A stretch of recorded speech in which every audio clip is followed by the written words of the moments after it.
नमस्कार दोस्तों, मैं भूपेश आनंद आज फिर आपके सामने एक नया चैप्टर, नई खोज, नई रोशनी, नई सोच लेकर आया हूँ। तो बेटे आज का जो चैप्टर है, यकीन मानिए आपने बीकॉम में नहीं किया हुआ और ये चैप्टर इतना इम्पोर्टेंट है कि आप खुश हो जाएंगे बेटे। जब ये आपने रिविजनरी पूरा देख लिया होगा मेरा, तो आप सच में बड़े खुश होंगे और आपको लगेगा कि बहुत ही अच्छा हुआ हमने ये वीडियो सर का देख लिया। बेटे चैप्टर का नाम है foreign exchange risk management. Foreign exchange risk management बेटे ये चैप्टर है। मैं भूपेश आनंद आज आपके सामने रूबरू खड़ा हूं और स्टूडियो में आप ही के बारे में सोच रहा हूं और आपके लिए एक रिविजनरी वीडियो प्रिपेयर कर रहा हूं। भले आपने यहां से पढ़ा है या नहीं पढ़ा, मतलब भले आपने मेरे से फेस टू फेस की क्लासेस की हैं या पेन ड्राइव की है या नहीं की, या यूट्यूब से देखा है या मेरे बारे में सुना है, कहीं और से पढ़ा है, कोई टेंशन की बात नहीं बेटे। लेकिन अगर आप ध्यान से ये 30-40 मिनट का वीडियो देख लेते हैं, बातों को सुन लेते हैं बेटे, मेट्रो में जाते जाते भी सुन लेते हैं अगर अपने मोबाइल फोन में, तो बेटे मैं समझता हूं कि मेरा जो ऑब्जेक्टिव था वो पूरा हो गया। आपको अगर एक नया कंसेप्ट भी मैं बता पाया, नया लॉजिक दे पाया इस 30-40 मिनट के सफर में, तो मुझे लगेगा कि मैंने अपना काम कर दिया। कर्मण्यवाधिकारस्य मा फलेषु कदाचन। तो बेटे इन्हीं बातों के साथ मैं ये चाहता हूं कि 100 में से आजकल न्यू सिलेबस में सीएस प्रोफेशनल, सीएमए, सीए कोई भी पेपर देख लीजिए आप बेटे, ये 15 से 20 नंबर का आजकल आपके पेपर में आ रहा है। तो बेटे मैं भूपेश आनंद इस टॉपिक में 5 स्टार्स में से 5 स्टार्स देता हूं। और बेटे मैं जब लेक्चर लेता हूं फेस टू फेस के या पेन ड्राइव के, तो बेटे 7 से 8 लेक्चर लग जाते हैं 2-2.5 घंटे के। अब आप देख लीजिए आपने कितने घंटे लेक्चर किया है, और मैं इसमें लगभग 92 कंसेप्ट्स बेटे अभी आपके सामने आएंगे। 91 कंसेप्ट्स कराऊंगा। फॉरेन एक्सचेंज किताब आपके सामने बेटे 91 कंसेप्ट्स करेंगे, एटलीस्ट ब्रीफिंग तो दूंगा। और बेटे 22 क्वेश्चन थ्योरी के क्वेश्चंस एंड आंसर्स दिए। ये देखिए क्वेश्चन आंसर्स अभी आपके सामने मैं दिखाने वाला हूं। किसी किताब में क्वेश्चन आंसर है। और बेटे इस किताब में लगभग हमने अपनी फेस टू फेस की क्लासेस में और बाकी क्लासेस में, पेन ड्राइव क्लासेस में 81 क्वेश्चंस कर डाले बेटे। कोई टीचर हिम्मत नहीं कर रहा इतने क्वेश्चन देने की, ये तो खाली कंसेप्ट बेस्ड है। फिर मैंने आपको घर के लिए भी क्वेश्चन दिए, ईपीक्यू बेटे 33, तो बेटे 114 क्वेश्चन हम टोटल करेंगे। तो आइए जी, आइए ज्ञान की गंगा में बहे चले और फॉरेन एक्सचेंज की बातें मैं करूं। मैं आपसे एक बात कहना चाहता हूं, क्योंकि आप मेरे अपने हैं। मैं आपसे ये कहना चाहता हूं कि एक वो भी जमाना था आज से 20-25 साल पहले का। अब बेटे जब आपको कोई कहता था कि वो Singapore, Mauritius, Thailand, America, London, Australia, Pakistan वगैरह से आया है, तो आप उसको बेटे बड़ी इज्जत भरी नजरों से देखते थे। इज्जत भरी नजरों से देखते थे बेटे, आपको बहुत इज्जत होती थी उन लोगों के ऊपर। क्यों बेटा? क्योंकि बेटे डिफरेंस था उन दिनों, वेस्ट में और ईस्ट में बेटे बहुत बड़ा डिफरेंस था। आजकल अगर आप ध्यान से देखें तो वो रिस्पेक्ट नहीं रही, वो मन में वो वाली बात नहीं रही। कोई अगर बाहर से आता है तो बेटे नॉर्मल सा ही हो जाता है आपके लिए, आप बहुत बड़ी चीज नहीं मानते बेटे। आजकल मनाली, शिमला, नैनीताल के पैकेजेस से सस्ते packages Bangkok, Thailand, Singapore, Mauritius के आप जानते हैं। सीता ट्रेवल्स, फेडेक्स, इतनी ट्रैवल कंपनियां खुल गई, आप सब कुछ तो पता है ना बेटे आपको। ऐसा हुआ क्यों, कैसे हो गया?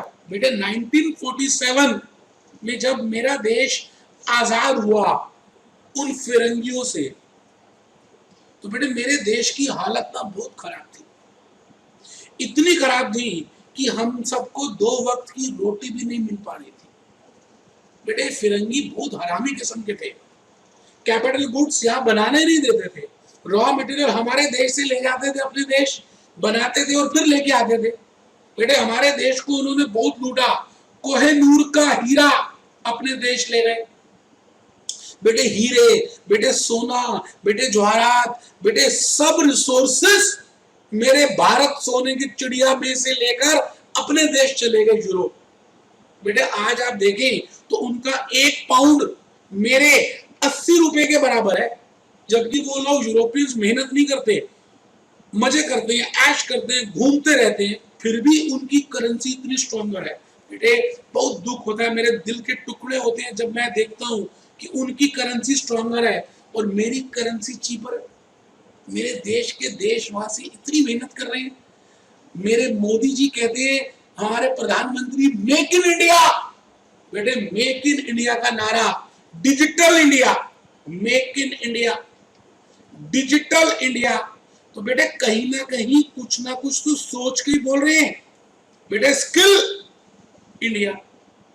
बेटे आजकल मोदी जी इन तीनों चीजों पे ज्यादा फोकस दे रहे हैं। स्किल बांटो, स्किल काउंसिल बन जाए, हमारे नौजवानों को स्किल दो। बेटे मेक इन इंडिया, हमारे देश में प्रोड्यूस करो। तो बेटे इससे होगा क्या? जब हम अपने देश में ज्यादा प्रोड्यूस करेंगे, ज्यादा बनाएंगे, तो आप बताइए मेरे को, सिंपल सी बात है, आप बताएं तो मेरे देश में बेटे एक्सपोर्ट ज्यादा होगा, ये मेरा देश सब जगह एक्सपोर्ट करेगा, और बेटे इंपोर्ट कम करेगा। आप बताइए 70% तो बेटे इस दुनिया में पानी पानी पानी रे पानी, तेरा रंग कैसा? आप बताएं जब 70% वाटर है, ये वाटर है मेरे बेटे, ये पानी है मेरे बच्चे, ये पानी है लाल रंग वाला। तो जब मैं एक्सपोर्ट ज्यादा करूंगा और इंपोर्ट कम करूंगा, तो बट नेचुरल इकोनॉमिक्स यही कहती है कि मुझे ज्यादा इन्फ्लोज होंगी, मुझे डॉलर ज्यादा आएगा, यूएसडी।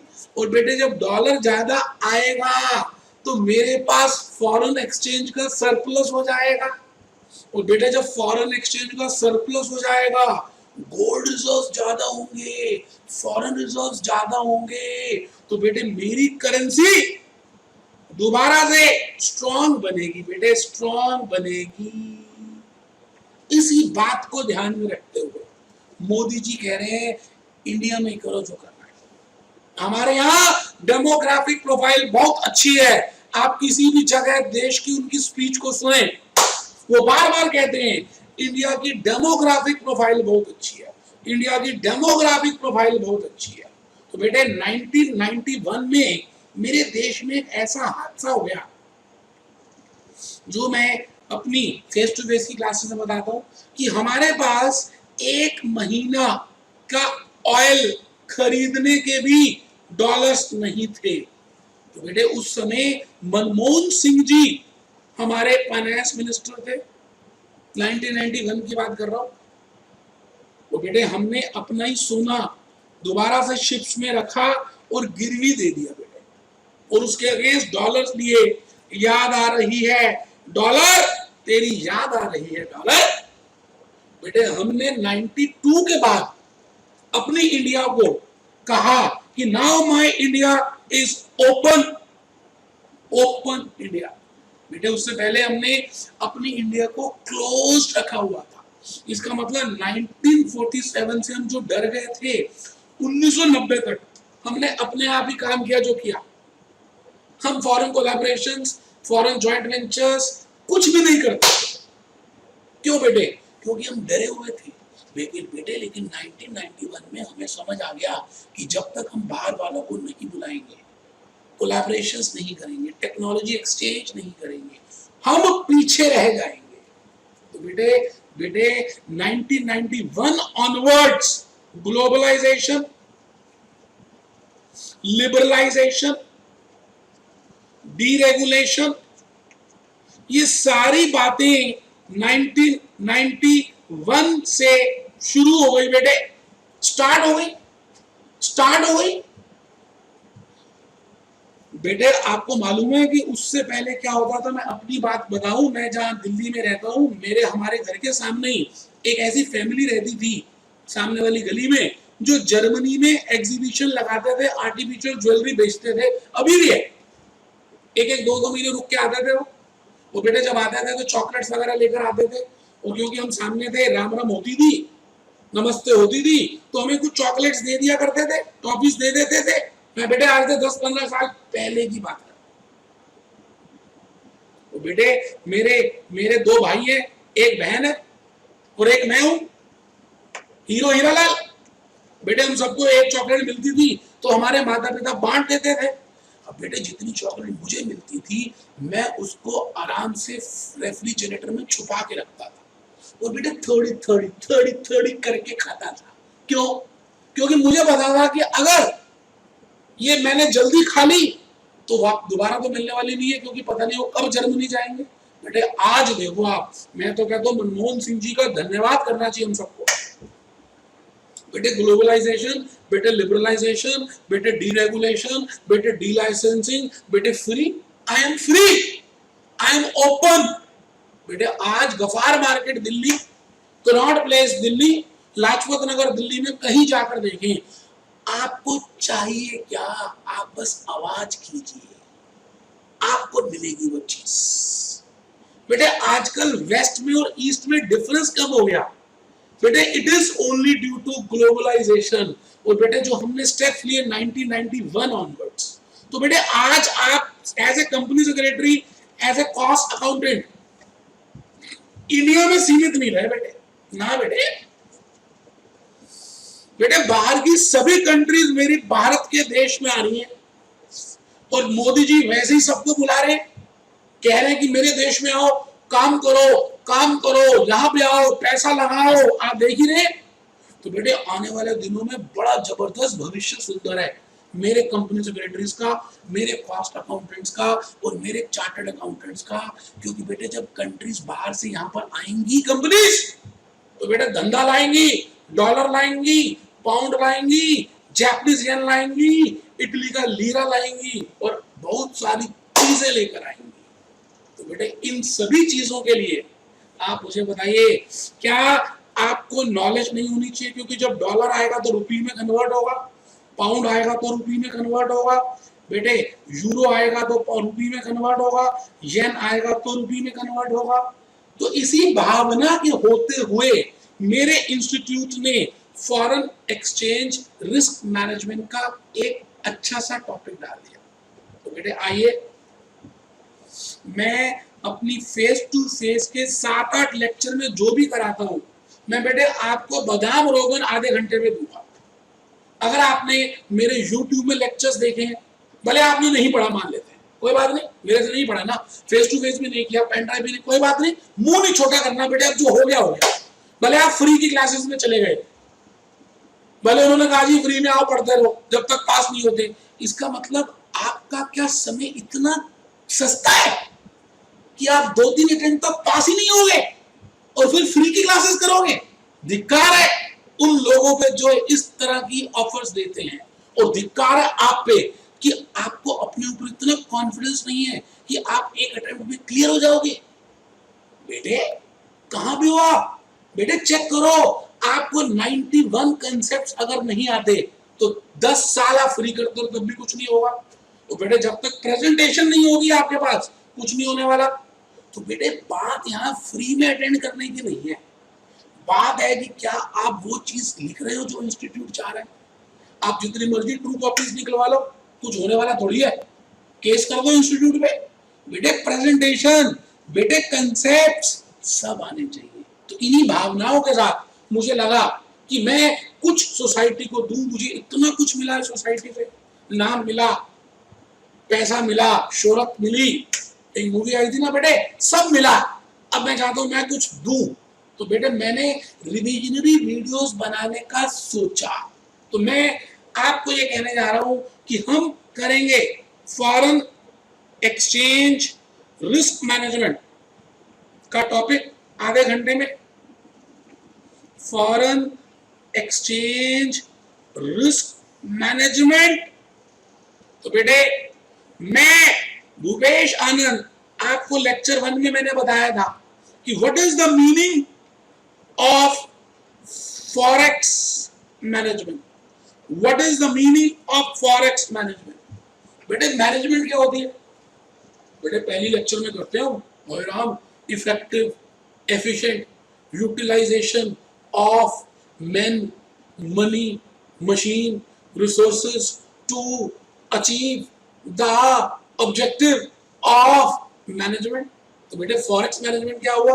आओ लिखे मेरे बेटे, इफेक्टिव एंड एफिशिएंट, बेटे सब लिखा मैंने, यूटिलाइजेशन ऑफ फॉरेक्स। अब बेटे फॉरेक्स है क्या? तो मैंने यहां लिख दिया जी, मीनिंग ऑफ फॉरेक्स।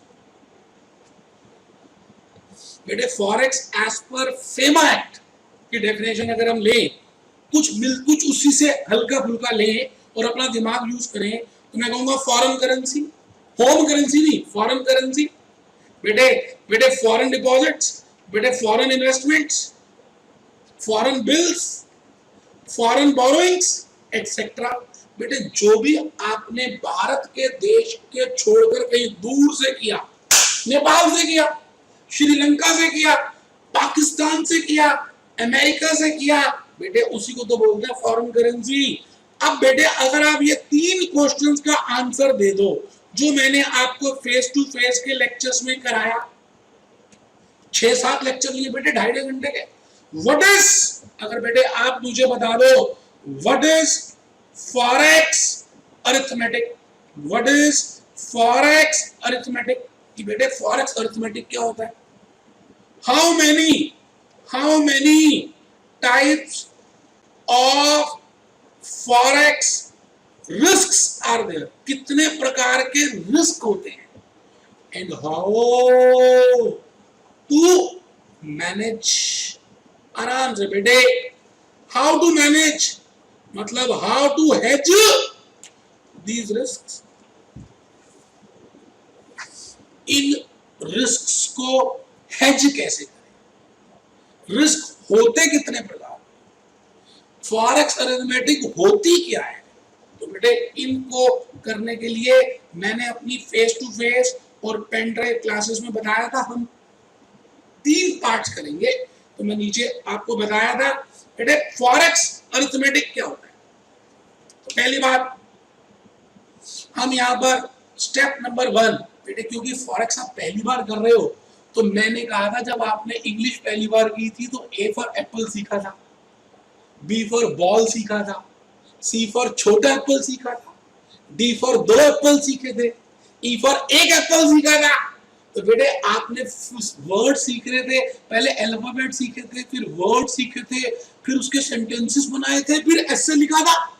तो बेटे फॉरेक्स तो पहली बार कर रहे हो ना लाइफ में, और बेटे लाइफ में बहुत काम आपको पहली बार करने पड़ेंगे और अकेले ही करने पड़ेंगे। तो बेटे आओ, पहला स्टेप मैंने कहा आपको पता होना चाहिए, what is forex arithmetic. Step 2, how many types of foreign exchange risks are there? और step 3, hedging tools, hedging tools। बेटे आप प्लीज देख ले, मैं अभी दिखाऊंगा 91 कंसेप्ट हम डिस्कस करने वाले हैं। भले मैं एक 30-40 मिनट में वो सबको डीपली तो नहीं बता पाऊंगा, लेकिन आपको एक आइडिया जरूर दूंगा, जिससे कि आपने अगर YouTube में, आपने पेन ड्राइव में, आपने फेस टू फेस में या और किसी भी टीचर के अटेंड किए, तो एक आपको एक रिव्यू, एक रिफ्रेश, एक एनर्जी मिल जाए। आइए फॉरेक्स अरिथमेटिक में बेटे मैंने कहा था आपको पता होना चाहिए what is home currency, foreign currency. Global India. फिर मैंने कहा था इसमें बेस करेंसी होती है, कोड करेंसी होती है। अब मुझे पता चला कि बहुत सारे बच्चों ने आगे पीछे से किया, उनको बेस करेंसी और कोड करेंसी नहीं पता। हद कर दी। क्वेश्चंस कैसे करोगे, रट्टा मारोगे क्या? क्वेश्चंस भी कम करवाए जा रहे हैं आपको, तभी तो आपको फ्री फ्री का बोल रहे हैं कि बार बार आप अटेंड करें। अरे धिक्कार है ऐसे जीवन पे जो बार बार आप अटेंड करते हैं और आपको लगता है कि आप समझदार हैं क्योंकि आप पैसे नहीं दे रहे हो, फ्री पे कर रहे हैं। बेटे समझदारी का कोई काम नहीं है इसमें, आप बेवकूफ हैं क्योंकि सामने वाला भीड़ बना रहा है आपको फ्री में दिखाकर, नए बच्चों को अट्रैक्ट कर रहा है कि मेरे पास इतने बच्चे हैं, जो अभी अंदर कुछ है ही नहीं। बेटे ना, बेटे अगर बार बार अटेंड करना पड़ा तो इसका मतलब आपने जो भी अटेंड किया धिक्कार है कि आपको समझ ही नहीं आया कुछ। तो बेटे YouTube में मेरे वीडियोस देख सकते हैं। आइए जी, बेस करेंसी, फिर मैंने आपको बहुत सारी बातें बताई थी, अभी मैं आ रहा हूं उन सभी बातों में। जैसे मैंने कहा था बैंक कोटेशन क्या होती है, फिर मैंने कहा था स्पॉट रेट फॉरवर्ड रेट क्या होता है, फिर मैंने कहा था थ्योरीज ऑफ एक्सचेंज क्या होती है और इसमें वीडियोस दिखाए थे। फिर भी और बड़ी सारी बातें बताई थी, अभी बताऊंगा। फिर रिस्क बताए थे, 4 तरह के रिस्क होते हैं, ट्रांजैक्शन रिस्क, ट्रांसलेशन रिस्क, और फिर बेटे इकोनॉमिकल रिस्क बताया था, फिर बेटे पॉलिटिकल रिस्क बताया था। वो बेटे उस पर केस स्टडीज की थी और मैंने कहा था थ्योरी में बार बार आता है, करके जाना। हेजिंग टूल्स बेटे, इंटरनल हेजिंग टूल्स और एक्सटर्नल हेजिंग टूल्स। आप बताइए, आप इंश्योरेंस क्यों लेते हैं? आपके माता पिता ने आपकी इंश्योरेंस क्यों ली है, या मैंने अपनी क्यों ली है? बेटे हम सबको मरना है। बेटे मरना सत्य है, लेकिन हमें नहीं पता कब मरना है।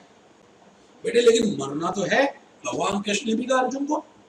तो बेटे मरने से पहले अगर हम अपने आप को हेज कर दें, हेज का मतलब क्या है, कवर कर दें, कि हमारे मरने के बाद हमारे रिश्तेदारों को ज्यादा प्रॉब्लम ना हो, उनको पैसा मिल जाए।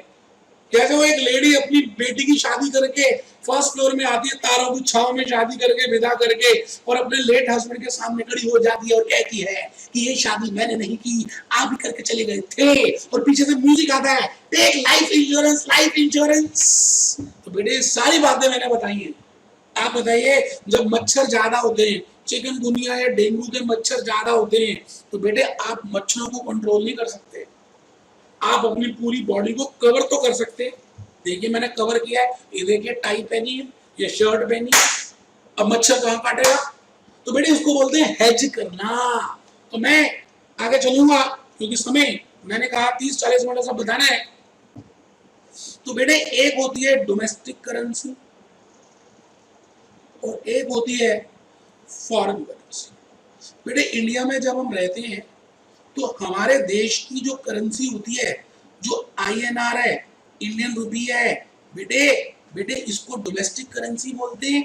और इंडियन रुपी को छोड़कर इस पूरे ब्रह्मांड में जो भी करेंसीज यूज हो रही हैं, बेटे स्टोन एज से पहले, फेस टू फेस में मैंने लॉजिक बताया था कि स्टोन एज से क्या था, बार्टर सिस्टम था, फिर स्टोन सिस्टम, फिर उसके बाद कॉइन सिस्टम आया, फिर गोल्ड स्टैंडर्ड्स थे, क्या क्या बताया बेटे फेस टू फेस में। अभी तो नहीं बता पाऊंगा, लेकिन एक आइडिया तो जरूर दूंगा। तो इसका मतलब इंडियंस के लिए बेटे डॉलर, बेटे पाउंड, बेटे यूरो, बेटे येन, बेटे चाइनीज युआन, बेटे पाकिस्तानी रुपी, ये सभी फॉरेन करेंसी। और आपको एक बात बताई थी कि 5-6 करेंसीज आपको ध्यान में रखनी है, किसी भी कंट्री की बात करें उसका, उसकी करेंसी देखें और उसका सिंबल लिखें। जैसे मैंने कहा, ये भी स्लाइड में कवर्ड है, जैसे यूनाइटेड स्टेट्स ऑफ अमेरिका, तो USD। हम पहले 2 अल्फाबेट्स उस कंट्री की लिखते हैं, 3rd अल्फाबेट उस करेंसी का लिखते हैं और इसका सिंबल बनाते हैं। सिंबल बनाते हैं। एक बच्चा हंस पड़ा, उसने कहा डॉलर का साइन नहीं बनाया, पाउंड का बनाया। कोई बात नहीं बेटे, डॉलर बना दिया। जैसे बेटे इंडिया है, INR रुपी, जैसे बेटे ए बेटे ग्रेट ब्रिटेन पाउंड है, GBP, ये पाउंड बना दिया। मूल मंत्र समझना है, पहले 2 वर्ड्स कंट्री, तीसरा अल्फाबेट करेंसी। चलिए उसके बाद मैंने बताया था कि आप कभी भी कोई दो चीजों को एक्सचेंज करते हैं तो उनके बीच में एक एक्सचेंज रेट होता है। जैसे मैं कहूं $1 इज इक्वल टू 60 रुपीज, तो मैं ये कह रहा हूं कि $1 मैं खरीद भी सकता हूं और बेच भी सकता हूं 60 रुपए में। तो मैंने ये बताया था बेटे, जो चीज एक होती है उसको क्या बोलते हैं, बेस करेंसी, और जो चीज एक से ज्यादा या कम होती है उसको क्या बोलते हैं, कोट करेंसी। तो बेटे एक होती है बेस करेंसी और एक होती है बेटे कोट करेंसी। बेटे आपको ये पता लगाना बहुत जरूरी है कि बेस और कोट क्या होते हैं। जैसे मैंने कहा यहाँ पर डॉलर बेस है क्योंकि डॉलर एक है, क्योंकि डॉलर फिक्स्ड है, और रुपी कोट है। इसी को मैं अगर ऐसे कन्वर्ट कर दूं, 1 rupee is equal to 1/60 dollar कर सकता हूं, बिल्कुल मैं कैलकुलेटर पे करके दिखाता हूं बेटा। ये आ गया जी, 1 रुपए में 0.0166 डॉलर। तो बेटे यहाँ पर रुपी क्या बन गया, बेस करेंसी, और डॉलर क्या बन गया, कोट करेंसी। तो आप जब भी एक्सचेंज रेट कोटेशन देखें तो आपको ये देखना है कि उसमें बेस कौन सी और कोट कौन सी है, क्योंकि बेटे जो बेस होती है उससे जल्दी काम हो जाता है। अभी देखेंगे। फिर मैंने बताया था कि आप बैंक कोटेशन देखें, बैंक रेट देखें। बैंक कोटेशन का मतलब क्या, कि बेटे बड़े पापा होते हैं आरबीआई, फिर बैंक, और फिर कस्टमर। आप कस्टमर हैं, आप बैंक से डील करते हैं, लेकिन बैंक किससे डील करता है, आरबीआई से। तो आरबीआई और बैंक के बीच में जो रेट होता है उसको बोलते हैं इंटर बैंक रेट। तो बेटे दो दो बेसिस हैं इसके, लाइबोर और MIBOR. Mumbai interbank offer rate, London interbank offer rate, London London. और बेटे जो बैंक और कस्टमर के बीच में होता है इसको क्या बोलते हैं, बैंक रेट। तो बेटे बैंक रेट में क्या करेंगे, आराम से देखें जरा। बैंक रेट कौन कोट करता है, एक बैंक, मान लेते हैं एचडीएफसी कर रहा है। मैंने क्या बताया था, बैंक रेट में हमेशा पहले हम बिड रेट लिखते हैं और फिर आस्क रेट लिखते हैं। आस्क हमेशा ज्यादा होता है बेटे, लॉजिक है। बैंक अपने, आप जब भी बैंक के पास जाएंगे तो बैंक आपको एक रेट देगा। जैसे मैं कहता हूँ $1 is equal to 60 rupees, 65 rupees, इसका मतलब बैंक, ये बेटे बिड रेट है और ये बेटे आस्क रेट है। इसका मतलब bank will buy $1 at ₹60 from customer. Bank $1 खरीदेगा। बेटे हमेशा खरीदने का रेट कम होता है। आप वही चीज पीपी ज्वेलर से लेने जाओ, सोना खरीदोगे तो रेट अलग है पीपी ज्वेलर का या किसी भी सुनार का, और सोना बेचोगे तो रेट अलग है। बट यहां लिख रहा हूं, bank will sell $1 at ₹65 to customer. Bank $1 65 में बेचेगा। तो आपको मैंने बताया था ये कोटेशन बैंक के लिए करते हैं और बेस करेंसी के लिए करते हैं। बेस करेंसी खरीदी जाती है और बेस करेंसी बेची जाती है। फिर मैं आगे चला था, अभी फॉरेक्स में अर्थमेटिक ही कर रहे हैं।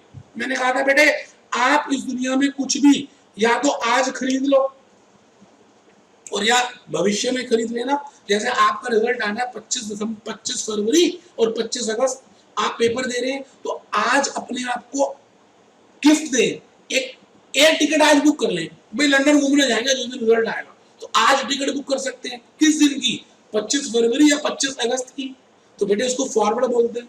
तो आपको अगर डॉलर लेने हैं, या तो बेटे 48 घंटे में खरीद सकते हो और या भविष्य में खरीद लो, कोई बात नहीं, 30 दिन में, 60 दिन में, या मैक्सिमम 6 महीने तक आप फॉरवर्ड कॉन्ट्रैक्ट कर सकते हैं एज पर फेडाई।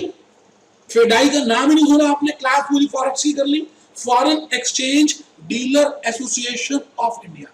तो बेटे जो रेट होता है स्पॉट, उसको उसको स्पॉट बोलते हैं और फॉरवर्ड रेट को फॉरवर्ड बोलते हैं। जैसे मैंने अभी अभी बताया, एक बिड होता है, एक आस्क होता है।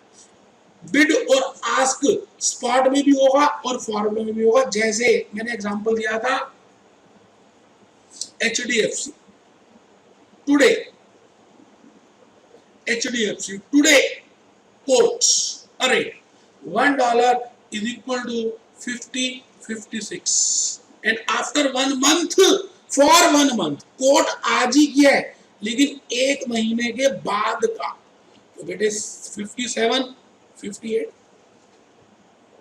इससे क्या बात समझ आती है, सुनना। आस्क और बिड का डिफरेंस जो होता है बेटे, उसको मैंने बताया था स्प्रेड है, ये स्पॉट स्प्रेड है और ये फॉरवर्ड स्प्रेड है। बोलो जी। और उसके बाद मैंने आपको कहा था कि फॉरवर्ड, ये रेट फॉरवर्ड रेट है क्योंकि आज ही दिया एक महीने के बाद का, और ये जो रेट है स्पॉट रेट है। तो बेटे forward rate minus spot rate को डिफरेंस को बोलते हैं स्वैप पॉइंट।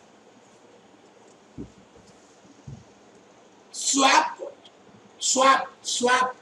फिर मैंने बताया था बेटे, याद है आपको, मैंने कहा था if forward rate is greater than spot rate, then it implies base currency is appreciating। इसका मतलब बेस करेंसी एप्रिशिएट कर रही है, और अगर फॉरवर्ड रेट कम है तो बेस करेंसी डेप्रिशिएट कर रही है। फिर मैंने इसके लिए बताया था स्वैप पॉइंट्स को चेक करो कि वो इंक्रीजिंग ऑर्डर में या डिक्रीजिंग ऑर्डर में। अगर वो इंक्रीजिंग ऑर्डर में इसका मतलब बेस करेंसी इज एप्रिशिएटिंग, अगर डिक्रीजिंग घटते हुए क्रम में बेस करेंसी इज डेप्रिशिएटिंग। फिर मैंने बताया था अगर आपको स्पॉट रेट दिया हो और आपको स्वैप पॉइंट्स भी दिए हो तो बेटे आप फॉरवर्ड रेट निकाल सकते हो। इसको समझाने के लिए मैंने कहा था बेटे आप मानो कि स्पॉट रेट क्या है, फेस वैल्यू, और मैंने कहा था जी प्लस माइनस जो स्वैप पॉइंट्स करते हो आप मानो कि ये क्या है, प्रीमियम और डिस्काउंट। फिर बेटे मैंने कहा था आप मान लो फॉरवर्ड रेट को इशू प्राइस। बेटे कितनी बातें समझाई थी, क्या क्या एग्जांपल दिए थे बेटे, इशू प्राइस सारी बातें बताई थी बेटे, सारी बताई थी। फिर मैं आपको ये कह रहा था कि आप परसेंटेज प्रीमियम और डिस्काउंट कैलकुलेट कर सकते हैं। कैसे?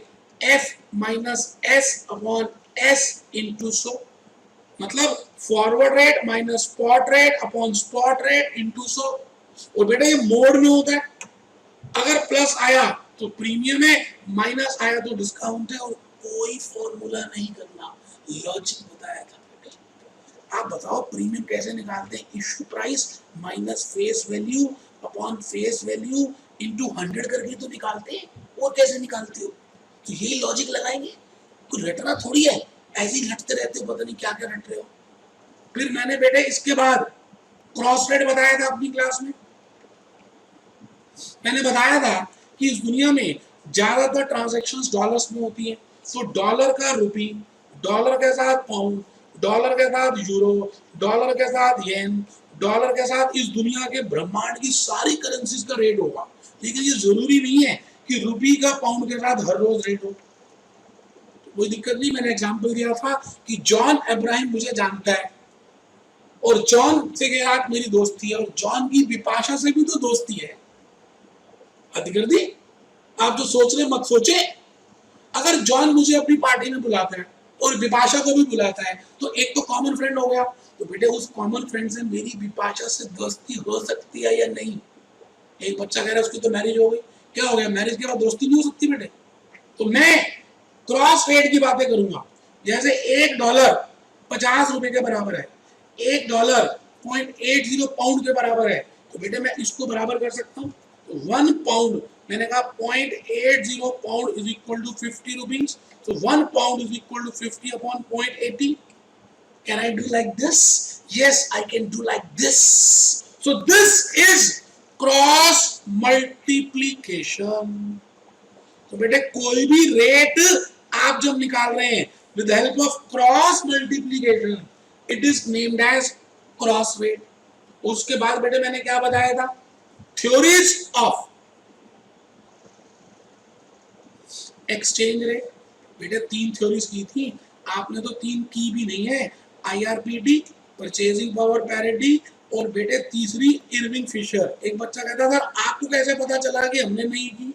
बेटे मेरे पास बच्चे आते हैं, रो रो के बोलते हैं कि सर हमारे 2 अटेम्प्ट लगे, फ्री के चक्कर में पड़ गए, हमें ये नहीं बताया, हमें ये नहीं कराया, हमें क्वेश्चन की प्रैक्टिस नहीं हुई, हमें खाली डिक्टेटेड 3-4 क्वेश्चन बता दिए गए, हमारे से प्रैक्टिस नहीं हो पाई, हमने कंसेप्ट पूरे नहीं किए। तो बेटे वहीं से पता चला।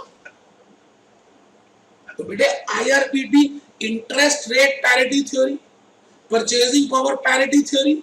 और बेटे याद है मैंने इसको समझाने के लिए लैपटॉप का एग्जांपल लिया था, बोलो ना बेटे, अमेरिका में लैपटॉप, इंडिया में लैपटॉप। और फिर बेटे मैंने कहा था जी स्पॉट रेट ऐसे निकालते, कैसे कैसे बेटे कैसे, लैपटॉप, 1 लैपटॉप इन इंडिया इतना अपॉन 1 लैपटॉप इन अमेरिका इतना, बोलो ना। फिर फॉरवर्ड रेट कैसे आया था, spot rate into 1 plus inflation rate in rupee code currency upon 1 plus inflation rate in dollars. बेटे सारी बातें बताई। और फिर मैंने कहा था आप इन्फ्लेशन रेट की जगह इंटरेस्ट रेट लिख दो, तो ये थ्योरीज कराई थी। फिर बेटे ये कंसेप्ट तो कोई करा ही नहीं रहा, आर्बिट्रेज शायद आता ही नहीं होगा। तो मैं उन सबको कहता हूँ प्लीज यूट्यूब देखिए मेरे, आप पढ़िए और फिर पढ़ाइए। आर्बिट्रेज, बेटे आर्बिट्रेज का कंसेप्ट बड़ा ही कीमती है। इस दुनिया में अभी भी आर्बिट्रेज चल रही है।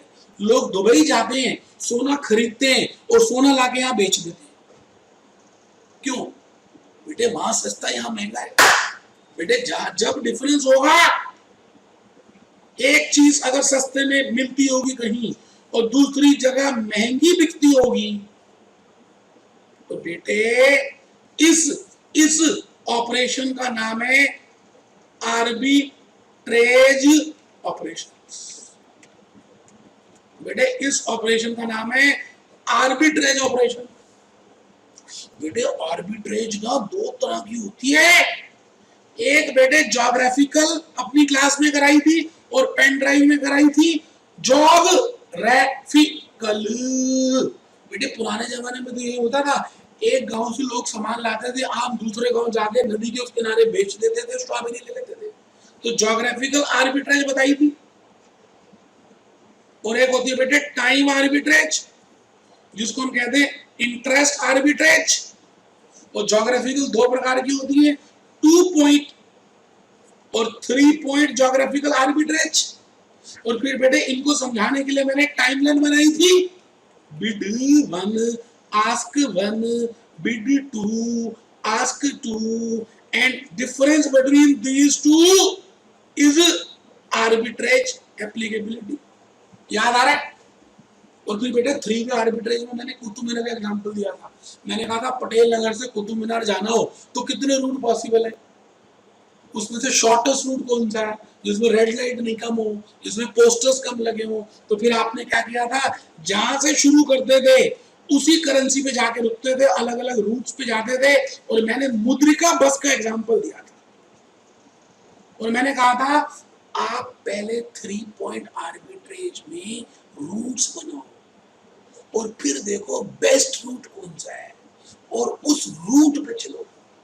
बोलो हाँ या ना तो बोल दो। तो बेटे इन्हीं बातों के साथ फिर मैं आगे चल पड़ा था और मैंने कहा था types of foreign exchange risk होते हैं। क्या क्या होता है बेटे? ट्रांजैक्शन रिस्क, ट्रांसलेशन रिस्क, बेटे इसमें थ्योरी बार बार आ रही है।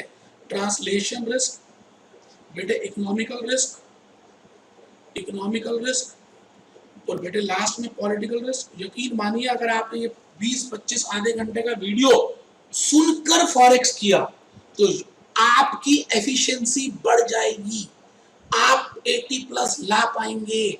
इसी भावना से मैंने इतनी मेहनत करके रिकॉर्डिंग करके डीवीडी बनाकर आप तक पहुंचाने की कोशिश की। एक चिंगारी तो लगाऊं, उसके बाद बेटे यूट्यूब में मैंने अपने 500 वीडियोस अपलोड कर दिए, आप प्लीज देखें, सर्च करें, प्लेलिस्ट में जाएं, डाउनलोड करें, मोबाइल में देखें। बस बेटे मेरी भावना है आप पास हो गए। आइए आइए, transaction risk, translation risk, economical risk और पॉलिटिकल रिस्क बताया था। बेटे ट्रांजैक्शन रिस्क क्या होता है? जब आप एक सामान कहीं से खरीदते हैं एज एन इंडियन कंपनी और आपको पेमेंट अभी नहीं करनी यूएसए कंपनी को, कुछ महीनों के बाद करनी है, तो बेटे जब आप पेमेंट यहाँ करने लगोगे, यहाँ पर डॉलर का रेट था 60 और यहाँ पर डॉलर का रेट हो गया 70, तो बेटे आपको 1 लाख डॉलर्स देने थे, बताओ भाई बैठे बिठाए आपको 10 लाख रुपए का नुकसान हो गया। बेटे इसको क्या बोलते हैं? Transaction risk. और बेटे मैंने कहा था कंसोलिडेटेड बैलेंस शीट आजकल इंडिया में भी कंपलसरी हो गई बनानी, कंपनीज एक्ट 2013 के हिसाब से। तो बेटे आप बताओ, यूनिलीवर को जब बैलेंस शीट बनानी होगी अमेरिका में, तो उसकी जितनी सब्सिडीज है इस दुनिया में, उसका ट्रायल बैलेंस कन्वर्ट करती होगी डॉलर्स में, ट्रांसलेट करती होगी। बेटे ट्रांसलेट जब करती होगी तो कुछ डिफरेंस आता होगा ट्रायल बैलेंस में, बेटे उसी डिफरेंस को बोलते हैं ट्रांसलेशन रिस्क। क्या? Translation risk. फिर इकोनॉमिकल रिस्क। इकोनॉमी में देखिए आजकल क्या हो रहा है, अगर इकोनॉमी खराब है, शिप खराब है, टाइटैनिक की शिप ही डूब रही थी, तो बेटे आप जितने मर्जी अच्छे स्विमर क्यों ना हो, भले आपको ओलंपिक में अवार्ड क्यों ना मिला हो, आप भी डूब जाओगे। तो बेटे इकोनॉमिकल रिस्क, जैसे मैंने एग्जांपल दिया था, पाकिस्तान की इकोनॉमी गिर रही है, जीडीपी गिर रही है, पॉपुलेशन बढ़ रही है, पॉवर्टी बढ़ रही है। कोका कोला की कंपनी अगर पाकिस्तान जाएगी और काम करेगी, तो बेटे उसको उतना फायदा नहीं होगा जो हिंदुस्तान में होगा। क्यों? वहां की इकोनॉमी डाउनफॉल में। फिर पॉलिटिकल रिस्क, वॉलमार्ट का एग्जांपल दिया था भारतीय के साथ, रिलायंस जियो का एग्जांपल दे रहा हूं। बेटे ये सारी बातें बताई। फिर मैंने कहा कि आप थ्योरी भी जरूर अटेंड करना, अभी दिखाता हूं कहां लिखा है। फिर मैंने कहा था बेटे हेज जरूर करना, हेजिंग टूल्स। आप बताइए जी, हेज का मतलब होता क्या है? Hedge means to cover, cover करना। बेटे आप हेजिंग दो तरह से कर सकते हैं, एक इंटरनल हेजिंग और दूसरी एक्सटर्नल हेजिंग। बेटे इंटरनल हेजिंग के 5 टूल्स हैं और बेटे एक्सटर्नल हेजिंग के भी 5 टूल्स हैं। आप सुबह जल्दी उठते हैं, मॉर्निंग वॉक करते हैं, ब्रिस्क वॉक करते हैं, रनिंग करते हैं, आंवला खाते हैं, ग्रीन वेजिटेबल का जूस पीते हैं, मौसमियां खाते हैं, तो बेटे आप अच्छे रहेंगे, आपको चिकनगुनिया नहीं होगा, डेंगू भी नहीं होगा। क्यों? क्योंकि आपने अपनी इंटरनल हेजिंग की है। आपका एक दोस्त है, लेट उठता है, हरी सब्जियां नहीं खाता, पिज्जा बर्गर खाता है, कोल्ड ड्रिंक पीता है, चाय कॉफी पीता है, उसका तंबाकू का भी सेवन करता है, तो बताइए उसको चिकनगुनिया हो जाएगा। क्यों? क्योंकि अंदर उसके हिसाब किताब खराब है। फिर वो डॉक्टर के पास जाएगा, डॉक्टर दवाई देगा, फिर वो दवाई खाएगा, फिर ठीक होगा। इसको क्या बोलते हैं? External hedging. आप बताओ कौन सी ज्यादा अच्छी होती है? इंटरनल। और इंटरनल के बेटे 5 बताए थे मैंने, याद है कुछ? भूल गए? भूल गए? बेटे पहली टेक्निक बताई थी नेटिंग, कि आपने उससे लेने भी है देने भी है। फिर बताया था बेटे, याद है? लीडिंग, फिर लैगिंग, फिर फॉरेन करेंसी अकाउंट्स, और फिर था होम करेंसी इनवॉइसिंग। बेटे पांचों के ऊपर मैंने थ्योरी के क्वेश्चंस भी कराए और इनके ऊपर एक एक प्रैक्टिकल भी कराया। कोई नहीं करा रहा बेटे, कोई नहीं करा रहा। आपने अगर मेरे से face to face pen drive नहीं की, कोई बात नहीं ना बेटे, मुंह को छोटा कर रहे हो। यूट्यूब में मैंने सारे वीडियोस अपलोड कर दिए, वहां से देख लो। 6 महीने वेस्ट थोड़ी करने हैं। Leading, lagging, foreign currency accounts, home currency invoicing, netting. बेटे 5 टेक्निक्स ये कराई थी। और फिर मैंने बताया था forward contracts, future contracts, option contracts, swap contracts और बेटे मनी मार्केट ऑपरेशंस। बेटे फॉरवर्ड कॉन्ट्रैक्ट के बारे में बताया था, वायदा, तू मेरा मैं तेरी 7 जन्मों तक, जब आप किसी से वायदा करते हैं, जैसे रिंग सेरेमनी दो के बीच में होती है बेटे, ओटीसी कॉन्ट्रैक्ट है कि एक दूसरे को रिंग पहनाते हैं, रिंग है ना बेटे, ये रिंग है ना, एक दूसरे को बेटे रिंग पहनाई जाती है। उस दिन के बाद ये कहा जाता है कि मैं इस दिन तेरे से शादी कर लूंगा, और लड़की कहती है ठीक है मैं भी तेरे से शादी कर लूंगी। हाँ, बीच में लड़का लड़की हम दूसरे लोगों को देखते रहेंगे लेकिन हम उनसे शादी नहीं करेंगे। बेटे वायदा हो जाता है, वायदा 7 जन्मों तक का। बेटे आज ही रेट तय हो जाएगा, बेटे आज ही हम बताएंगे कि हम इस दिन डिलीवरी करेंगे। तो बेटे इसको क्या बोलते हैं, फॉरवर्ड कॉन्ट्रैक्ट। लेकिन बेटे आप ये बताओ कि जो लोग फॉरवर्ड कॉन्ट्रैक्ट करते हैं कई बार वो निभाते नहीं है बेटे।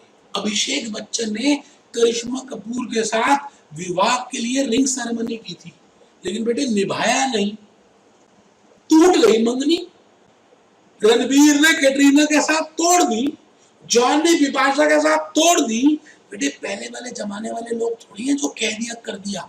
आजकल इंटीग्रिटी नहीं है ना बेटे, सोचते कुछ और है, बोलते कुछ और है, करते कुछ और है।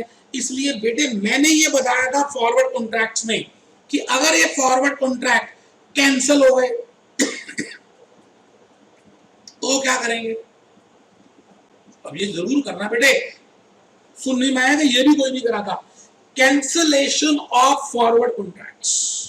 फिर मैंने बताया था बेटे एक्सटेंशन ऑफ फॉरवर्ड कॉन्ट्रैक्ट्स। भले एक एक क्वेश्चन करके जाना लेकिन करके जाना बेटे। फिर तीसरा बताया था मेरे बच्चे early delivery of forward contracts. ये सारी बातें बताई थी बेटे, ये सब बताया था बेटे मैंने, और इनके ऊपर क्वेश्चंस भी कराए थे। फिर मैंने आपको फॉरेक्स की क्लास में फ्यूचर ऑप्शंस और स्वैप को डेरिवेटिव में कराऊंगा। फिर मैंने कहा था मनी मार्केट ऑपरेशंस और मनी मार्केट हेजिंग बताई थी, और हेजिंग में मनी मार्केट में मैंने एक छोटी सी बेटी का आपको वीडियो दिखाया था। वो बेटी अपने पापा से पूछती है पापा पापा बड़े होकर मैं क्या बनूंगी। पापा कहते हैं तू एस्ट्रोनॉट बनेगी मेरी बेटी। फिर बेटी कहती है मेरे पास पापा हमारे पास तो इतने पैसे ही नहीं है, हमारे राजू मामा के पास है। लेकिन पिताजी कहते नहीं बेटी मैं आज से इन्वेस्ट करना शुरू कर दूंगा, जब तू बड़ी होगी तो हमारे पास ढेर सारे पैसे होंगे। बेटे बेटे बताओ बोला था या नहीं, दिखाया था या नहीं। बेटे मनी मार्केट एक्सपोर्टर और इंपोर्टर, और मैंने उसके आपको फोटो बताई थी, चित्र बनाए थे। और फिर मैंने कहा था मनी मार्केट हेजिंग में आप ये स्टेप फॉलो करो, step 1, step 2, step 3, step 4, step 5। आप चेक करो कि आपकी पोजीशन पॉजिटिव है या नेगेटिव है, मतलब देने हैं या लेने हैं। अगर देने हैं तो यहाँ पर इसकी ऑपोजिट पोजीशन क्रिएट करो, और अगर देने अगर मिलने तो देने, देने तो मिलने, आप उसकी ऑपोजिट पोजीशन क्रिएट करो। बेटे हेजिंग का मतलब होता है रिस्क कवर करना, और बेटे रिस्क तभी कवर होता है जब ऑपोजिट पोजीशन लेते हैं। जैसे आपने किसी से शर्त लगाई कि 5 लाख रुपए इंडिया जीतेगी, और आपको लग रहा है कि अब इंडिया हारने वाली है, तो आप हेज कैसे करोगे, किसी से दूसरी शर्त लगाओगे इंडिया हारेगी 5 लाख। तो बेटे आपने क्या किया, आपकी बॉडी में भगवान ना करे शुगर हो, भगवान ना करे रामलाल की बॉडी में ब्लड शुगर है, तो उसको क्या कहते हैं, कड़वा खा, नीम के पत्ते खा, करेला खा, उससे क्या होगा, उसकी जो शुगर है वो कंट्रोल में आ जाएगी। बेटे सांप और नेवला अगर एक ही घर में रहते हो तो रिस्क नहीं है, क्यों, क्योंकि इनकी आपस में ऑपोजिट डायरेक्शन है, एक दूसरे को मार देगा, आपका रिस्क कम हो जाएगा। ये सारी बातें बताई थी। मनी मार्केट हेजिंग जरूर बेटे करके जाना है, आप वो यूट्यूब से वीडियो जरूर चेक करें, और ये सभी की मैंने फिर पीपीटीज बतानी शुरू कर दी थी। आइए एक बार देखें, introduction of foreign exchange, why foreign exchange, think globally, work globally, earn globally.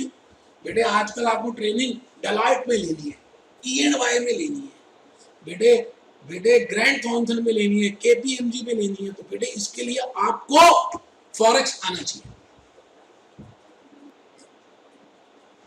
तो बेटे 91 कंसेप्ट हम कर रहे हैं। फॉरेन करेंसी क्या होती है? मैंने कहा any currency other than home currency. और उसको लिखते कैसे हैं? हमारे देश, हमारे पूरे ब्रह्मांड में 150 कंट्रीज हैं और 250 कंट्रीज हैं, 150 करेंसीज हैं और ये फेमस है बेटे। फिर मैंने फ्लो चार्ट बनाया था, पॉसिबिलिटी, एक्सचेंज रिस्क क्या होता है, अरिथमेटिक टाइप्स ऑफ रिस्क और उसको कैसे मैनेज करते हैं, ये सारी बातें बताई। एक्सचेंज रेट बताया, फिर बेस करेंसी और कोड करेंसी बताया कि बेस क्या होती है, कोड क्या होती है, $1.60। फिर बेटे लेयर्स बताई, बड़े पापा, पापा, बेटा। बेटे 3 लेयर्स है। आपको बैंक से काम करना है, उसको बोलते हैं बैंक रेट। बैंक से करे तो इंटर बैंक रेट। बेटे ये सारी बातें बताई। फिर टू वे कोटेशन बताई, बैंक टू वे कोटेशन देता है, बिड और एक ask. Ask is always greater than bid. ये बेटे देखो। फिर स्प्रेड बताया, स्प्रेड मतलब ask rate minus bid rate. जैसे ग्रॉस प्रॉफिट रेशियो होती है बेटे, sales minus cost upon sales into 100। बेटे किसी भी फॉर्मूले को मैंने रटवाया नहीं है, लॉजिक बताया। How to read bank rate, how to convert bank quotation into direct quotation. बेटे देखो, आप पॉजिटिव तो देख ही सकते हो। किसी भी चीज में दो चीज रहती है बेटे, पॉजिटिव भी और नेगेटिव भी। बेटे मैं समझता हूँ कि अगर हम पॉजिटिव देखें हो तो पॉजिटिव भी खींचा चला आता है। Positive attracts positive, like attracts like. तो बेटे आप पॉजिटिव देखो अपनी झोली में। बेटे मैं तो बहुत सारे फूल लाया हूँ, मोंगरा, रात की रानी, चमेली, मोतिया। आपको जो अच्छा लगता है आप वो ले लो बेटे। जो कंसेप्ट आपने नहीं किया उसको कर लो, बाकी की बातें छोड़ो। दिल साफ होना चाहिए। लो बेटे कंसेप्ट 16, ये सारे बातें बताई बेटे। मैं क्या बताऊं, फेस टू फेस में, पेन ड्राइव में, इतना कुछ तो बताया। कुछ कंसेप्ट ऐसे हैं जो मुझे लगा कि आपके यूजफुल नहीं है, वो मैंने नहीं बताए। कोई बात नहीं, घबराना नहीं है। फिर तो बताया swap points, difference between forward and spot, swap points का इंटरप्रिटेशन, और फिर how to calculate that, forward rate कैसे निकाल सकते हैं, swap spot rate plus minus swap points, ये सब बताया बेटे, अभी तो समझाया। फिर प्रीमियम निकालने का तरीका, आज डेयरी मिल्क की चॉकलेट इतने की है, कल इतने की है। पीपी ज्वेलर्स 10 ग्राम का सोना आज 40,000 रुपए का है, कुछ दिनों बाद 38,000 का है, तो सोना सस्ता हो गया। सस्ता रेट कैसे, परसेंटेज कैसे निकालेंगे, डेप्रिसिएशन। ये लो लो, ये नहीं कराया था, ये आपने नहीं करना। 29 डेप्रिसिएशन निकाली थी। लो जी लो, लो मेरे बेटे, लो ना, ये लो बेटे, ए मेरे बच्चे। क्रॉस रेट कराया था, बीच के 2-3 कंसेप्ट नहीं करना है तो जल्दी चला। क्रॉस रेट, फिर इसको करने के तरीके सब बताए। फिर थ्योरीज ऑफ एक्सचेंज रेट, ठीक है जी, थ्योरीज ऑफ एक्सचेंज रेट बताई। फिर purchasing power parity theory, London, America, laptop, spot rate, forward rate, assumptions बताई कि हम किसी भी थ्योरी में अजम्पशंस क्या ले रहे हैं, free movement of goods, no transaction cost, no tariff. बेटा मुंह नहीं छोटा करना, अगर आपने यहां से नहीं किया, यूट्यूब में सब डाल दिया आपके फायदे के लिए, घबराना नहीं है। IRBT, forward rate is equal to this this this. इसीलिए तो बच्चों को 2-2 साल तक क्लियर नहीं हो रहे और वो फ्री के चक्कर में लगे हुए पागल हो रहे। भैया 6 महीने जाना कीमती है फ्री से। Premium discount using IRBT, Fisher's theory, arbitrage. बेटा 2 तरह की आर्बिट्रेज, ज्योग्राफिकल, टू वे। ये देखो टू वे बताई, ज्योग्राफिकल बताई। लो बेटे, फिर बिड आस्क बताए, स्टेप्स बताए, लिखवाए, सारा कुछ तो बताया बेटे। क्या करूं, क्या करूं बेटे, इतना कुछ तो बताया मेरे बेटे, अब क्या करूं।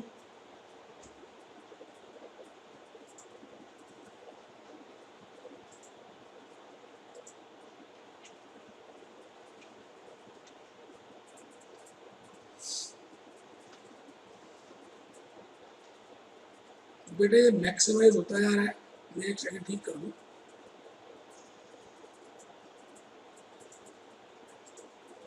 फिर बेटा मैंने आपको ये कंसेप्ट बताए थे, आप चेक करिए। ये बेटे ये 25 कंसेप्ट नहीं है बेटे, 91 कंसेप्ट हैं जो मैंने आपके सामने रखे थे।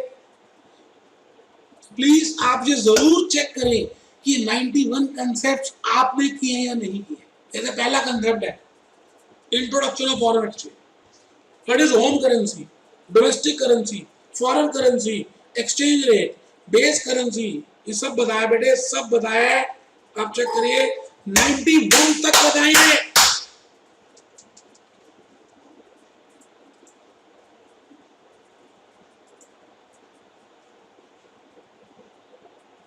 फिर बेटे डिफरेंस बताया, ये स्लाइड बीच में रहेगी थी इसलिए बता दिए।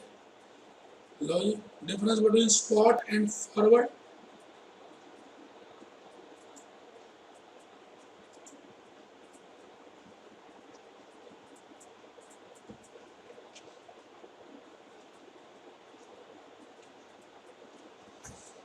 फिर बेटा मैंने क्वेश्चंस बहुत सारे कराए आपको, और इसमें इंपॉर्टेंट क्वेश्चंस कौन से हैं वो मैंने थ्योरी की बुक में लिख दिए। चैप्टर के हर चैप्टर के इंपॉर्टेंट थ्योरी और प्रैक्टिकल आपके अटेम्प्ट में कौन से आएंगे, मैंने एक्सपेक्टेड वहां पे क्वेश्चंस लिख दिए हैं। मेरे हिसाब से आपको करना चाहिए, और थ्योरी के क्वेश्चंस भी कराए थे बेटे।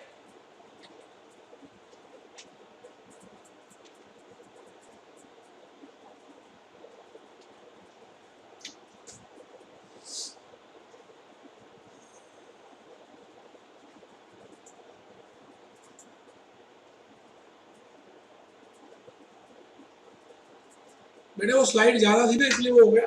ट्रांजैक्शन रिस्क बताया था, ट्रांसलेशन रिस्क बताया था बेटा, थ्योरी में करके जाना। Economical risk, political risk, Walmart, फिर मैंने आपको इनके एग्जांपल्स दिए थे। हेजिंग बताया था बेटे, हेजिंग, हेजिंग बेटे बहुत कुछ बताया था। 91 कंसेप्ट आप प्लीज करके जाएं। मेरी आप सबसे हाथ जोड़ के विनती है, अपने 6 महीने बचाएं, फ्री के चक्कर में ना रहें। 91 कंसेप्ट के आप यूट्यूब से वीडियोस अपलोड करें, डाउनलोड करें, मोबाइल में देखें, मेरे पास आए, मैं डाउट्स बताऊंगा बेटे, भले आपने मेरे से पढ़ाओ या ना पढ़ाओ, मैं प्यार करता हूँ बेटे। आप इंटरनल एक्सटर्नल, इंटरनल के बेटे टेक्निक्स, लीडिंग लैगिंग, इन सब के बारे में लिखवाया था। लीडिंग बताई, लैगिंग बताई बेटे, कितनी तो मेहनत की। ये लो ना, लो ना, लो बेटे, जो मैं अब बताने जा रहा हूँ वो ध्यान से सुनो।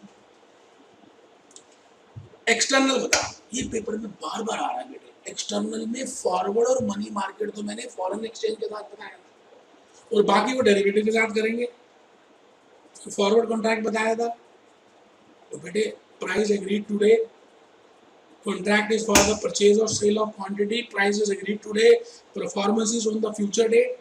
मुझे पता समय ज्यादा हो गया 30 मिनट से, क्या करूं बेटे, मैं बताना चाह रहा हूं, मैं चाहता हूं 1 घंटा लग जाए, भले एक आइडिया तो लगे ना बेटे कि क्या क्या करना है, क्या क्या बताया था, जिससे कि आप घर में दोबारा कर पाओ।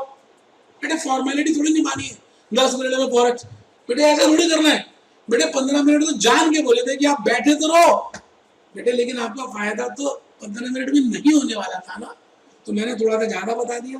फिर वायबिलिटी बताई बेटे, इसका फॉर्मेट बताया कि फॉरवर्ड कॉन्ट्रैक्ट एंटर करे या ना करे। तो स्केलिंग अप बताई, मनी मार्केट हेजिंग बताई थी बेटे। इस तरह के चित्र बनवाए थे नहीं बनवाए थे, बोलो ना। फिर मैंने सिंपल इंटरेस्ट, कंपाउंड इंटरेस्ट का फॉर्मूले से आपको बताने की कोशिश की थी कि मनी मार्केट हेजिंग करते कैसे। लो ना बेटे, स्टेप 3 4 5, लो ना, फॉरेन इंपोर्ट, ये सारी बातें बताई थी। फिर कहा था कंपैरिजन का क्वेश्चन जरूर आएगा फॉरेन फॉरवर्ड कॉन्ट्रैक्ट और मनी मार्केट में से। अब कौन कौन से क्वेश्चंस आएंगे, तो बेटे मैंने फॉरेन, वो मैंने थ्योरी की बुक में सब लिख दिया, तो प्लीज आप उनको भी कर लें। लेटर ऑफ क्रेडिट बेटे मैंने कहा था ना, एक आपके पास ऑप्शन आएगी कि अब एलसी ले, लेटर ऑफ क्रेडिट ले, या किसी से लोन ले। तो बेटे ये 2 प्रपोजल्स थे। फिर ये बताया था मॉडिफिकेशन, बेटे ये नहीं कोई करा रहा। क्या कहा था modification? Honouring of contract, cancellation of contract, extending of contract, extending में अर्ली डिलीवरी, ड्यू डेट, ये सब बताया बेटे। इन्हीं बातों के साथ मैं दिल से चाहता हूं कि आप सब जल्दी से पास हो जाए, और मैं आपको शुभकामनाएं देना चाहूंगा कि आप सबने आधा घंटा से ज्यादा समय हो चुका है, आप सबने इसको ध्यान से देखा। मैं एक वीडियो छोटा सा दिखाना चाहूंगा जो मैं जनरली क्लास में दिखाता रहता हूं।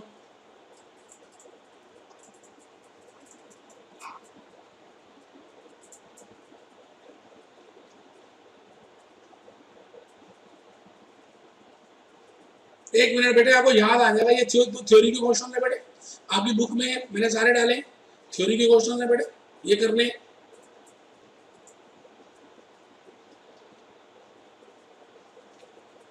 बेटे 1 घंटा तो हो गया, कोई बात नहीं बेटे, कोई नहीं। कहाँ चलेगी बेटे?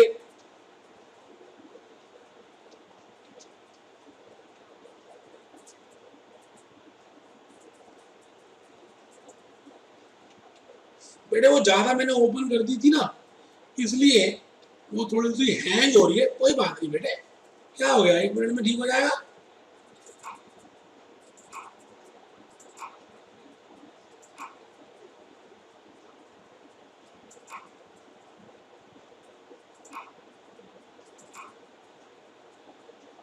दे दो बेटे, एक वीडियो देखो।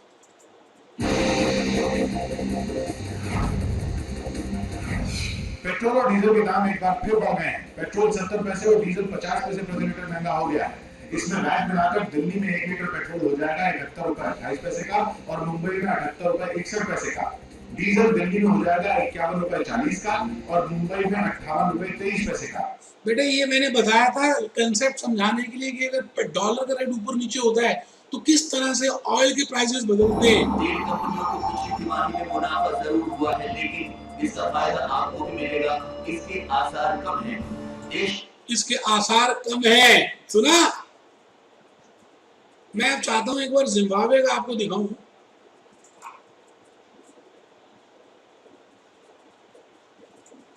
रुपए की गिरावट के कारण शेयर बाजार में सुनामी आई हुई है। शेयर बाजार में सुनामी, रुपए गिरा तो और सेंसेक्स में ये ज्यादा अंकों की गिरावट आई है। इसमें जो कारण बताया जा रहा है वो ये कि रुपया अब तक के अपने सबसे निचले स्तर पर पहुंच गया है। इसलिए सेंसेक्स में 700 से ज्यादा अंक की गिरावट है। इसके अलावा भी कारण है जिसकी वजह से शेयर। बेटे सारी बातें मैंने यूज की थी अपनी फेस टू फेस की क्लासेस में। डॉलर ने ऐसा माना कि रुपए को 62 तक पहुंचा दिया, यानी हुआ यूं कि $1 लेने जाएंगे तो 62 रुपए देने पड़ेंगे। रुपए की अब तक की सबसे खराब हालत है। रुपया कमजोर हुआ तो सबसे पहले शेयर बाजार में सुनामी आई। बेटे खाली क्वेश्चंस नहीं कराए, logics, concepts, practical case studies और प्रैक्टिकल वीडियोस आपको दिखाए। बेटे आप अभी तो नहीं, बाद में याद तो करोगे कि कहीं से कुछ पढ़े थे। बेटे अभी तो नहीं याद आ रहा, कोई बात नहीं बेटे, कोई दिक्कत नहीं, कोई बात नहीं बेटे। जिम्बाब्वे देखो, मैंने फिर इमेजेस दिखाई थी। मैंने कहा था आप इमेजेस देखो कि कितनी महंगाई है जिम्बाब्वे में, उसकी इन्फ्लेशन कितनी होती जा रही है। ब्रेड के लिए कितना कुछ उनको, कितने डॉलर्स देने पड़ते हैं, बताया था जी। ये देखो एक बच्चा कहाँ जा रहा है बेचारा लेने के लिए, ये सब बताया था।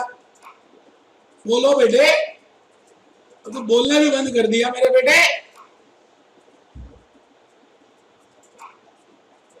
फिर ये दिखाया था बेटे कुछ वीडियो दिखाई थी गोल्ड रिजर्व के, कि जिस देश में ज्यादा रिजर्व होते हैं उस कंट्री की करेंसी स्ट्रॉन्गर होती है।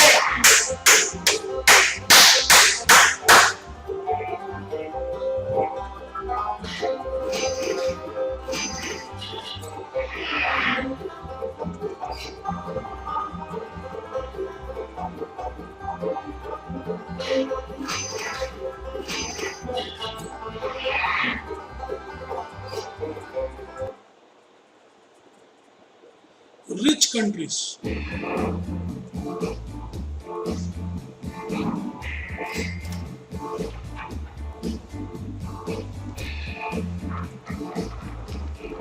India,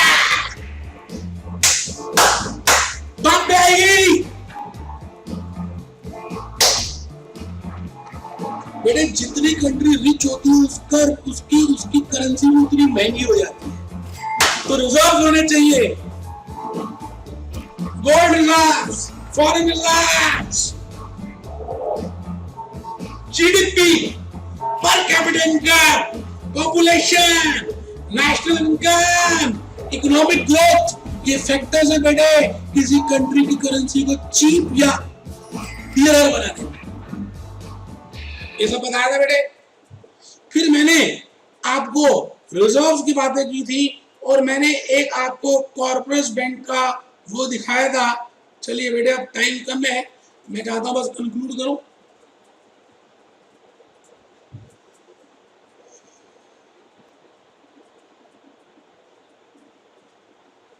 बड़ी मेहनत से बेटे सब चीजें निकाली है आपके लिए, बहुत मेहनत की है।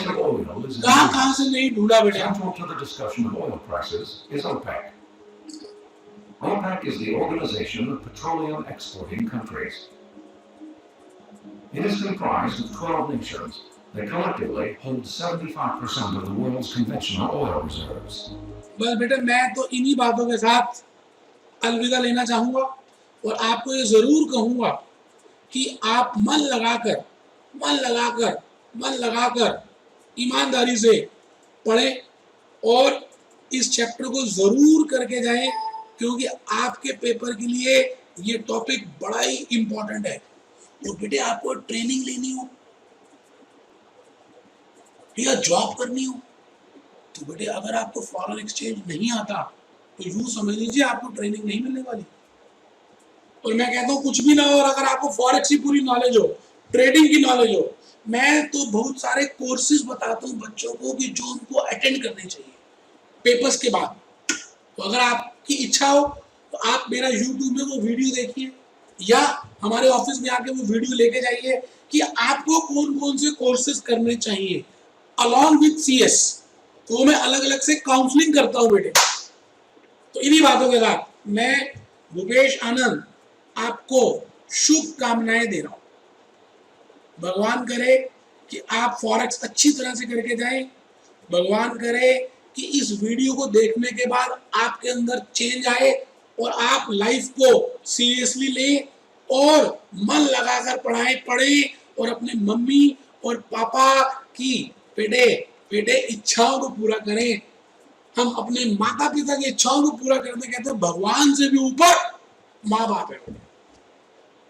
भगवान को भी मत बुलाना अगर माँ बाप खड़े हैं, माँ बाप की स्थान इतना ऊपर का स्थान है। तो अगर आप आने वाले दिनों में ज्यादा अच्छा माँ बाप के साथ काम करते हैं तो यकीन मानिए भगवान मदद करेगा।